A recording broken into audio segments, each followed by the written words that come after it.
Ave Maris Stella. Hello and welcome back to Vatican II in a Year. This is your host, Father Matthew Schneider. I am a priest of the Elite Shares of Christ, and I teach theology. This is a podcast on the Star Quest Production Network at sqpn.com. Today we're on day 238, and we're covering Dignitatis Humanae 7 through 8 on religious liberty can have limits. If you want to follow along, we have a reading plan and more details at sqpn.com/Vatican or frmatthewlc.com/Vatican. Yesterday, we mentioned how the government needs to protect rights and avoid any discrimination and even promote religion in general. Today, we're going to talk about the limits of religious liberty here. But the summary is really religious liberty should be respected to the degree possible, but with moral limits due to duties to others in society. And these religious liberties should not be abused by people either to make false claims that they are getting religious liberty when it's really just a more matter of convenience for them. So, as noted, we're doing paragraph 7 and 8. Paragraph 7 has 3 subparagraphs. We're going to read A and then B and C together. A talks about how religious liberty as it's exercised in society will have moral limits. And B and C talk about any norms curtailing freedom of religion must apply universally independent of religion. So that's important. This is what we talked about the limits here. So let's get straight into reading 7a. The right of religious freedom is exercised in human society. Hence, its exercise is subject to certain regulatory norms. In the use of all freedoms, the moral principle of personal and social responsibility is to be observed. In the exercise of their rights, individual men and social groups are bound by the moral law to have respect both the rights of others and their own duties towards others and for the common welfare of all. Men are to deal with their fellows in justice and civility. So here we note that religious liberty, like other things the government offers, like other aspects of good order, needs to serve the common good, the good of all. The common good is what all share, the good that all share.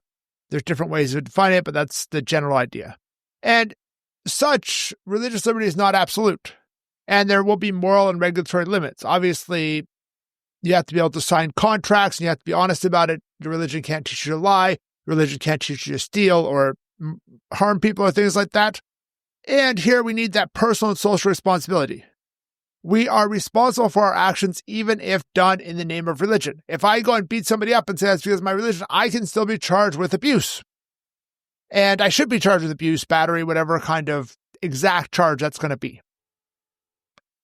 And this is important because we can't use religious liberty as an excuse for something that is improper for social order against the common good then. And all religious liberty must respect the common good, right? And that they respect other human rights because of that. So we aren't going to interfere with somebody else's right to worship their religion, somebody else's right to life, to liberty, to honesty and things like honesty in business dealings, things like that. Now let's get to 7b and c, which talk about any norms curtailing religious freedom must apply universally independent of religion and even to non-religious things. For example, in this independent of religion, one of the examples I think of a lot of is during COVID. Some states tried to restrict church gatherings more than they would restrict other kinds of similar gatherings like theaters or other things where you'd be in a seated together for an hour or more. And that's really unjust, even though obviously going to the movies is not a religion. And if anything, because religion serves that higher good than, say, the movies or most other kind of social gatherings, it should be opened up earlier if possible, but at the very least at the same time. So let's read 7b and c. 7b. Furthermore, society has the right to defend itself against possible abuses committed on the pretext of freedom of religion. It is a special duty of government to provide this protection. However, government is not to act in an arbitrary fashion or an unfair spirit of partisanship. Its action is to be controlled by judicial norms which are in conformity with the objective moral order. These norms arise out of the need of effective safeguard of the rights of all citizens, and the peaceful settlement of the conflicts of rights. Also out of the need for an adequate care of genuine public peace, which comes about when men live together in good order and true justice, and finally out of the need for proper guardianship of public morality. C. These matters constitute a basic component of the common welfare. They are what is meant by public order. For the rest, the uses of society are to be the uses of freedom in their full range. That is, the freedom of man can be respected as far as possible and is not to be curtailed except when and insofar as necessary. So this idea we end with is this idea that religious liberty should be respected as far as possible and things like that, right? And only curtailed when absolutely necessary. This is the respecting religious liberty to the degree possible, because obviously religious liberty is not an absolute right, because otherwise we would allow human sacrifice and things like that, but then life wouldn't be an absolute right. We'd have problems. And it's an important right. It's not just a kind of, oh, I have a right to something very minor. No, it's a pretty important right, but it's not absolute in that sense. And so we have to think of what kind of limits it are there.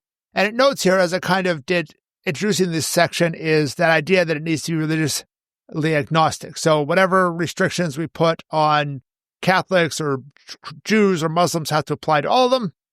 And this idea of not being partisan or arbitrary there is important, because it's very easy for places where one religion is dominant to arbitrarily restrict other religions.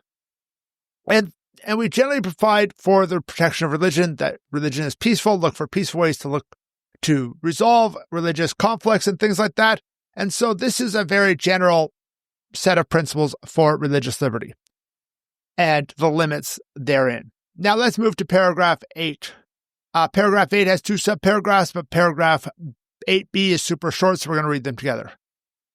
The summary is, people should obey the law and not falsely claim religious liberty. And I think this harms religious liberty a lot when people seem to be looking more for a convenience or something like that and use the claim of religious liberty when that really doesn't seem to be the case. So let's read the text. 8a. Many pressures are brought to bear upon the men of our day, to the point where the danger arises lest they lose the possibility of acting their own judgment. On the other hand, not a few can be found who seem inclined to use the name of freedom as a pretext for refusing to submit to authority and making light of duty of obedience. Wherefore, this Vatican Council urges everyone, especially those who are charged with the task of educating others, to do the utmost to form men who, on the one hand, will respect the moral order and be obedient to lawful authority, and on the other hand, will be lovers of true freedom, men, in other words, who will come to decisions at their own judgment and in the light of truth, govern their activities with the sense of responsibility, and strive after what is true and right, willing always to join others in cooperative effort. B. Religious freedom, therefore, ought to have this further purpose and aim, namely that men may come to act with greater responsibility and fulfill their duties in community life. This is a challenge that men can have this danger of losing judgment due to the social pressure or peer pressure, the overpowering government. Obviously, we think of the time and place, there's a lot of totalitarianism. There still is a decent amount of totalitarianism in other parts of the world. I assume most of my listeners are Canada, US, Australia, UK, things like that, where we don't really have that issue nearly as much as, say, China, North Korea, Russia, and things like that. And it's important here not to use religious liberty as a false pretext. And there's a really big difference between genuine religious belief and convenient belief to avoid doing something. It's one thing if someone is genuinely a Quaker pacifist and then there's a draft and they're exempt from the draft because they've held that for a long time. It's another thing where somebody conveniently just comes up with this to avoid the draft. Or, for example, we had in COVID time where people would try and argue that their religion did not allow them to wear masks or did not allow them social distance. Yes, masking social distance was inconvenient. It's not the most fun thing to do. But I can't think of anything in any semi-normal Christian or other religion that would say you can't social distance from random people in the grocery store. Like, I can't see any religion arguing that. And that's important to think about so we don't falsely use religious liberty, because then what happens that then the society, especially the people who are not religious, will tend to get a very skewed view of religious liberty and be more inclined to restrict it when it is genuinely needed because of these false claims of religious liberty.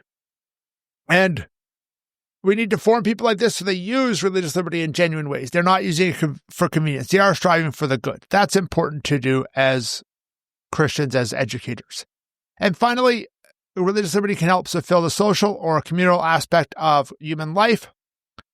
So thank you for listening to this episode of Vatican II in a Year. This is a listener-supported podcast. You can donate to help StarQuest produce it and other great podcasts at sqpn.com/give. You can give one-time, monthly, or join the StarQuest Patreon. Tomorrow we're going to continue with the next paragraphs of Dignitatis Humanae, which is 9 and 10, on Catholics need to allow religious liberty. Please join us then to learn more about Vatican II, which provides a blueprint for the Catholic Church. If you want more information, like playlists on individual documents and a reading plan, go to sqpn.com/Vatican, frmatthewlc.com/Vatican, or Vatican SQPN on Facebook and X. There's also an SQPN Discord server at sqpn.com/Discord, and on that server there is a channel for Vatican II in a Year. Amen.